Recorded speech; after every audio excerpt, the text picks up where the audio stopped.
আসসালামু আলাইকুম। আজকে আমার বাসায় মেহমান আসবে, সেজন্য রান্নার আয়োজন করলাম। আমার মামা মামি অনেক দিন পর আসতেছে, হঠাৎ করে ফোন আসলে ওরা আসবে, তাদের জন্য আমি হালকা রান্না করলাম। ডিম সিদ্ধ করলাম, আমার ছাদের পুঁই শাক গাছ থেকে পুঁই শাক রান্না করলাম শুটকি দিয়ে, আলু দিয়ে। তারপর বড় বড় মাছের খণ্ড রান্না করলাম ভাজি করে। গরুর মাংসগুলো বোনা করলাম, বোনা করে রান্না করলাম।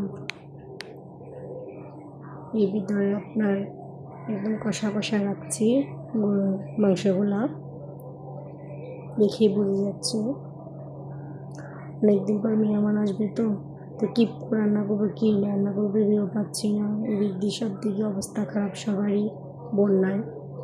এখানে আমি শসিন্দাগুলোকে পিস করে ডিম দিয়ে ভাজি করছি, টমেটো